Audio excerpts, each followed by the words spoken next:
Hello, warriors, and welcome to the Love Your Life show. This is episode 267, and I am Susie Pettit, bringing to you a great episode about food and freedom from negative thinking with a woman whose name is Rachel Lavin. She's a published author, professional speaker, body love coach, certified health coach, and certified personal trainer. She's got a lot going on. And after 20 years as a fitness instructor, Rachel wrote her first book, The Doughnut Diaries, which is about her own struggles with weight and restrictive diets, which lasted for over 30 years. I know there are many of us who can relate to this. As Rachel turned 40, the expression, I got sick and tired of being sick and tired, hit home, and she made a decision to take her power back and heal from decades of negative thinking and self-sabotage. Rachel now helps those who've had or are still experiencing negative body image through her 3 pillars of fitness, and she creates a safe space for all. I loved having her on the show, and I know you'll get good value out of this episode. Thank you.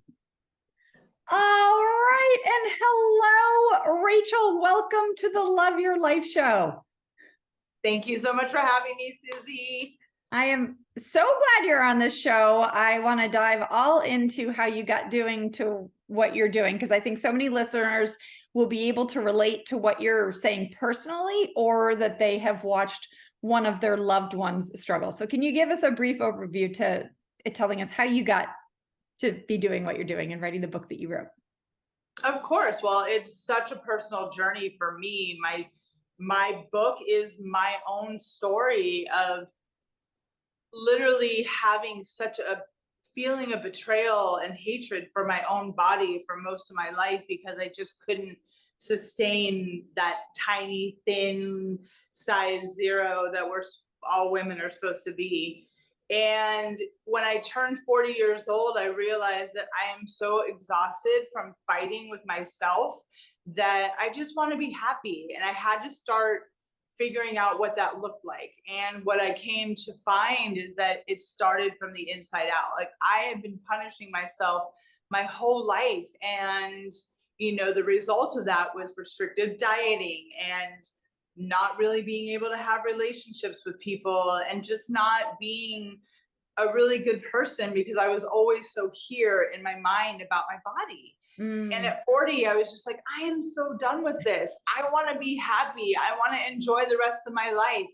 But it did take some work. It took some figuring out who I was and what I wanted to be. But here we are today. And now I want to pass that message on to all women, because I know how consuming it can be. And I know what a happiness sucker it can be. Yeah, I really enjoyed how in your book and what you're speaking to now, this, like, pointing out how much time food and our body, like thinking about it, takes up in our life and in our thinking. And I had the same experience. It's just amazing to me how much time I would spend thinking of, am I eating the right food, the wrong food, or when am I eating next, or did I eat too much, or just all the drama in our head. Yeah. And it just, like, I remember listening to someone at one point who was just like, come on, like, what would we women be doing if instead of thinking about our body and our weight, like, what would we be accomplishing in this world? Yeah. And so if there is a listener out there that's like, yes, I am sick of thinking of my food and having it take up so much time in my head, like, how do they get started on that? How did you get started sort of freeing your brain from that, like, tyrannical inner voice that's focusing on what you're eating? That's the perfect way to put it. It is. It's maniacal, tyrannical. It's all consuming. I had to sit and realize that I was my problem. Like, me, all this was my problem. And I had to almost stop kind of cold turkey some behaviors I was doing. And I also had to kind of trust the process. And what I mean by that is I used a portion of my process was saying kind things to myself. And I didn't just put it on a Post-it and look at it every day. I put it on a Post-it and I said it out loud every day. And I had to accept that there was no way that I was going to believe what I was saying right away. And I Mm. had to be okay with that. I really had to be okay with that. And so saying some nice things to myself and saying them over and over again really helped me.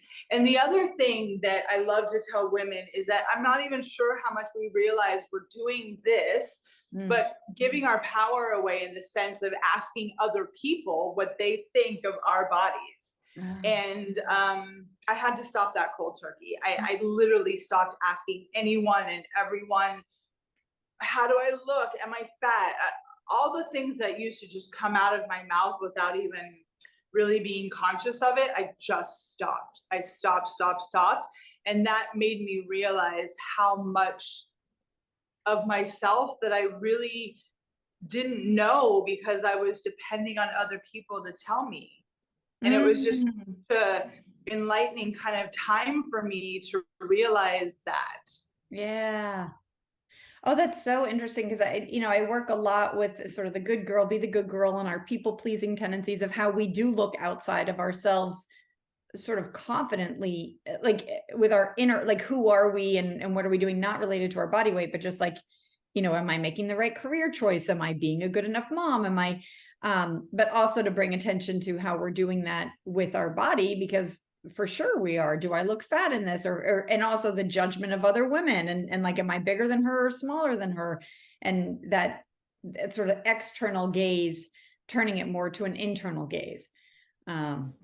Yeah, really interesting. I guess I wanted to touch on two things that you said there, which is so interesting because we're talking about sort of like freeing our mind from diets and foods, and yet some of what you said, there were two things that like are old. It just hit me because we're talking about food. I'm like, that's sort of like what we encourage in a diet. So two things that could actually help people who are programmed in this diet mentality. But one of the things you said was you were like, I just sort of drew a line in the sand that I am stopping with the negative thinking. Like I am stopping with, saying, like asking people, like, do I look fat? Or, sort of that external, accountability that we're looking for, or the external praise. Stopping that. That's sort of like a diet. Like I'm just going to stop eating sugar. I'm just going to stop, eating carbs. And I just would offer to the listeners that this is a much better use of that muscle to just literally draw a line in the sand with, because that definitely is something that I did, that I know I was like, I am no longer going to say negative things about my body aloud. Like that's how I started. Just this, like, I'm no longer going to say them aloud. I'm no longer going to say, look at my legs. And I could have taken that to like, I'm no longer going to ask people, do I, say these things aloud? So that would be one piece of diets that maybe we could use for us. What do you think of that? I do think that's a very valuable tool to use towards that, because I think that as women, and I don't want to jump ahead of you, but we put so much stock in the food, right? I can't eat sugar. I can't eat carbs. I can't. I mean, if we all had even a penny for as many times as we said, I can't eat that, we would all be retired on a beach somewhere like in the Caribbean, because it is taught to us as women is that you need to eat less to be smaller, and all these foods, which is pretty much every single food out there, is bad for you and it's going to make you fat. So enjoy your life of lettuce and have a great day. Yeah, and like that's so restrictive and gets us living a smaller life. Whereas if we are like, what I know is if we stop the brain pattern and the habitual negative thinking, and even starting with the like external, like I am no longer saying it out loud, that actually leads us to a more open and full life of wonder and amazingness, that this other side of restrictive and you're bad and don't eat the sugar because you're doomed, does not lead us there. So yeah, I really appreciate that. Another thing that just came to my mind with the dieting, and one of the things that I know, when we're working on like, what foods work well in your body or what, and you get an urge, like one of the things, it's like sort of like resisting the urge to have the chocolate chips, or resist the urge to have I was thinking of that with resisting the urge to have the negative thought. Like if we can just view our negative thinking as it is a habitual pattern of thinking negative. Like none of us, none of the listeners, not Rachel, not Susie, came out as a little baby thinking negatively about ourselves. We weren't like, Right. oh, little baby tummy, and look at so we learned that was a learned behavior, similar to how maybe it's a learned behavior that when we get home from work, we grab the chips and we're, thinking, is that helpful? Well, how about the learned behavior of beating ourselves up in our head? Like, could we just maybe resist the urge? Just stop it. Be like, oh, I noticed that I'm having the urge to smack talk myself. I'm gonna resist that urge and boom, feel better. Yeah, I mean, yes, but I do think that because it's so unconscious for all of us, that we do have to bring it to our consciousness. Yeah. And we do have to be kind to ourselves because it's so ingrained that for us to expect, I'm just not going to say anything bad to myself anymore, is unfortunately not realistic. So we have to, get back up every time we're on a roll and everything's going great. And then all of a sudden, and I'm 10 years into this journey and I have my moments still, but because I've been able to do this for so long, I can say, nope, you're having a moment. You feel this way in the moment. It doesn't have to ruin your day. It doesn't have to derail everything that you've learned. And it does get easier. But I thought negatively about myself for over 40 years. So I'm not really sure if it will ever 100% go away. But the good news is that I do have so many more kind things to say to myself than negative now. Well, and I really appreciate that, because it is the first step to changing anything is we have to bring awareness to it.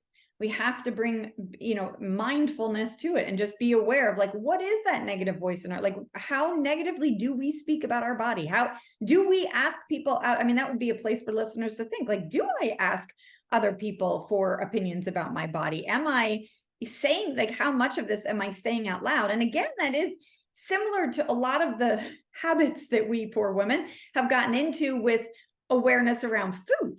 Like, we might, I mean, that's how we start anything. If we start sort of like, oh, do I emotionally eat? We have to start noticing that. Like, do I? Oh, right. Like, I am eating and that's, we started eating emotionally when we were breastfed because we were little babies having an emotion. And it's taking the shame out of it, which is a lot of my work, coupled with awareness.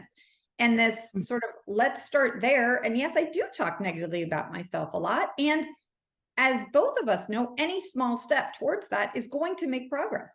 So anytime we can sort of notice it, like you were saying, you're at this for a while, I've been at it for a while. We have that, neural pathway in our head that unfortunately they don't know yet how to just snip it. Like it can go back there. And yet, if we bring this kind of awareness to it, that's how we start shifting. Really, it like absolutely can work. So I really appreciate, your work and the kindness there of, like, yes, we can. Yeah. So how about that listener who is afraid of being nice to her body? Like, might hear you say, like, you put a sticky note on your mirror that says something positive, but they are just so afraid of saying something nice or thinking nice thoughts because they have this deep habit of being mean, and that's how they sort of get by. How would you help them? Yeah, I know how hard it is, and I know how awkward it feels saying something nice to you about yourself or about your body for the first time. I do get that 100%, but my best encouragement would be just to do it anyway, because one day you're going to say it and you're going to say it and you're going to believe it. And that when that day comes, it's pretty special. I really, I absolutely. And even if listeners are having a really hard time, if they're like in a body that right now they're telling themselves they hate, and they put the sticky note on their mirror that says, I love my body.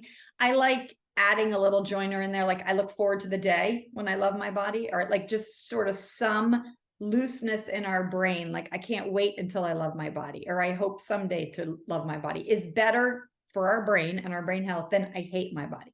And sort of wiring that neural pathway is really a helpful place to start again. And I hear people be afraid of this, like, but what if I'm nice to my body? Like, am I suddenly gonna, like, does that mean that I'll turn to, only eating cupcakes all day? And do you have any thoughts or research on that? Absolutely. I mean, the fear is what's keeping you in this crazy spiral to begin with. So, acknowledge that and understand that what you do to your body by being on a diet and restricting and not eat, I mean, that's really torturing your body. I mean, that's torturing your body more than saying that you hate your body. You're really depriving yourself of things that it needs to function properly. And I'm not one of those people that like, oh, I want you to be afraid so you'll change. I just don't think that, because I know I didn't think about it that way until when I stopped restricting. It's like all my body had to literally go through a change to kind of find homeostasis again. And that's taken a lot of time, because I was so cruel to it. Yeah. I mean, my poor body basically needed this past decade to recover from all the dieting I did. Yeah, me too. And I guess that's something that just listeners, to start with a small step wherever you can, because Rachel and I both are on the other side now where I love my body. I spent many years hating my body, feeling betrayed by my body, feeling separate than my body. And now I'm on the other side where I love my body, and that sort of love of my body doesn't lead me to mistreat it. I'm just reminded, so I have adult sons now, and one of my adult sons shared with me the other day, he's in a new job and he's learning new skills. And he said, like, he just noticed that he had this critical voice in his head that was like, you need to do, sort of like our diet voice, like, you need to do this and you need, and he thought about his Apple AirPod things that he loves, because he's been, he's one of my wonderful sons who works with a therapist, and the therapist was like, change that inner voice. And he had some resistance that he's like, what if I change that inner voice? Like, how will I get anything done? That's how I get things done, by like being this mean disciplinarian in my head. And he thought about his Apple, he was wearing them, and he's like, you know what? That makes no sense. Like, I love these Apple AirPods, and I take care of them. I treasure them. I put them back in their case at night. I am careful with where I don't, because I'm talking nicely to them, I'm not like, let me leave them out in the rain. Let me like, throw one down on the ground and run over. And so it was just so interesting to hear his, like, that at least opened him a little to turn down that inner voice to be like, well, maybe I don't have to be the meanest person ever to myself to have this, kind and wonderful life. So just something came up where I just thought I'd share that. Just when we're thinking like, oh, but I can't be nice to myself. It's like, actually think of the things that you love and how you take care of them differently. That has been, that's been my experience, which is really nice. Could you speak a little to, like, how about the listener? So maybe they're like, okay, I'm going to work on not saying negative things about myself aloud, and I'm going to try to be kinder to myself. How about that listener who is so sick of other people commenting on their body, or other people commenting on like their kids, or like, how do they stop that? Oh, I have created the most amazing mantra, and I teach it to all my ladies. You literally just say, my body is none of your business. Yeah. And then one more that they can say, and you can tell people that my body is not up for discussion. Oh, I love that. Yeah, because it's not. My body is none of your, and especially if you've had a partner or a family member who your whole life has kind of felt like they were able to pick your body apart. I know that was my experience. I mean, once that is said, done. It's done. Yeah. Yeah. And did that feel scary for you the first couple times you tried? Oh, yeah. I mean, I said it, the first time I had to say it was through tears because it was so scary. Yeah. But it, again, just kind of like you're saying, the kind things to yourself, when you say something like a proclamation like that and you're like setting a boundary, it does become easier, and it doesn't have to feel so scary, or you don't have to say it with anger. You can just say, hey, guess what? We're not talking about my body. Thanks. Yeah. Yeah. And then my listeners know, like a boundary, you just treat it like a broken record. You just say it again. Hey, remember, my body isn't up for discussion. Hey, my body is none of your business. Like all of that. Yes. And so what would you say because you get some like food pushers and food police, they're like, why aren't you having dessert? Or don't you want dessert? Or why aren't you, what can you say to them? Oh, it's so funny because my boyfriend and I are so different in the way we grew up that he was taught you have to eat everything on your plate. And he tells me that still all the time, even with everything I do. He's like, honey, it's one more bite. I'm like, yeah, but I'm full. And I know I'm full. So you can eat it.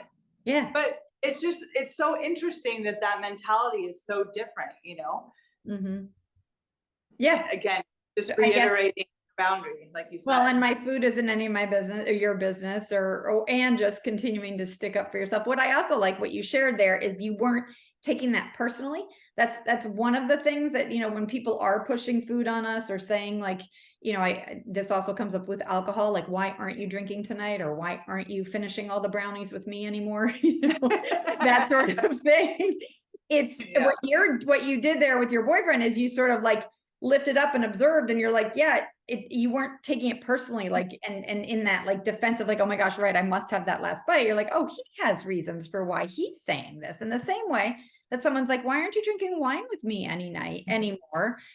Might have reasons for saying that have nothing to do with you, that have to do with their own background and programming and conditioning, and is theirs to deal with. So we get to let them be them.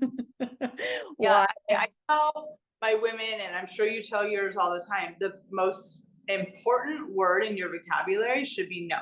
No. No. Yes. You can even say no thank you if you're really polite, but no, I don't want to eat the brownies. No, I don't want to drink. No, I don't want to finish that last bite. It's really easy. It is when you get used to it and you sort of acclimate your nervous system to it. I love it. Yeah. Yes. All right, Rachel. Well, this is so exciting. So when listeners are like, I want to be one of her ladies who works with her, where can I direct them, or how do you work with women? I work with women personally, virtually. I am, my website is Rachel Lavin Wellness. You can find my book on Amazon. It's called the Doughnut Diaries. I've been instructed that I have to tell you that it's spelt, D-O-U-G-H, because if you spell it D-O-N-U-T, it doesn't come up, and whatever. Anyhow, I'll put the links in the show notes, right? People don't have to worry about the spelling. So my book is on Amazon, my website, I'm on social media. You can find me under Rachel Lavin Wellness, both on Facebook, LinkedIn, and Instagram. Okay, I will put all those links in the show notes, smbwell.com/267, I think we are. And is there anything sort of wrapping up that you think that I left out, or that you'd like to say to inspire women to be kinder to their bodies today? Or I would just love to tell women, no matter how daunting or how scary it seems, you can do it. And just find a package of Post-its in your favorite color. Write down one thing that that you don't believe about yourself. I always tell people, don't do something easy. Make it, if people tell you, Susie, you have beautiful hair, you already know that. You already believe that. But I love my arms. I love my legs. I love my stomach. I love my entire being. Whatever you want to say, and just give yourself 1 week to say it out loud, just a couple times a day. And at the end of the week, I almost can guarantee that you're going to feel a little different. Awesome. Thank you very much, Rachel. I just really thankful that you came on the show and shared your uplifting message with all of the warriors. Thank you. Well, thanks for having me. I appreciate it. Hello, listeners. I wanted to pop in here at the end to thank you for listening and to highlight a couple of things that Rachel and I discussed about, and to let you know of a fun opportunity. So first, I do want to highlight the importance of resisting the urge to think or speak negatively about yourself. It does work. I am here at the age that I am when this airs. I'm 51. I spent at least 35 years really hardwiring in that neural pathway of negativity and speaking meanly to myself. And I started to shift out of it when I first drew a line in the sand and just said, I am no longer speaking negatively about my body out loud to other people. Okay, that's one thing I really encourage you to do. I also, when she was talking about sticky notes, totally encourage you to do that. I encourage you to use my bridge thought work to find one that doesn't like send your system running, like I was talking about. Like if you were in a place where you hate your body, going to I love my body is going to create too much cognitive dissonance, and it's just, that's where positive affirmations get a bad rap. I would like you to choose one using one of the bridge thoughts, and I'll put the bridge thoughts in the show notes. I think it's smbwell.com/bridge thoughts. It's pretty easy. And you choose one that you practice. So let me know about the practice. Now, on to the great opportunity. This next month in the Love Your Life School, we will be working on our thoughts around food, our thoughts around eating and emotional eating, and bringing my wealth of knowledge of kindness and also food nutrition information to the membership. So if you are looking for a reason to join the greatest adult education out there, the Love Your Life School, where I teach tips and tricks to help you love your life in a community of wonderful women. In October of 2023, we will be working on our food thoughts. And if you're listening to this afterwards, that course, the emotional eating and thinking positively about our body, will always be available in the course section of the school. So I'd love to see you in there. And thanks for letting me hop on at the end.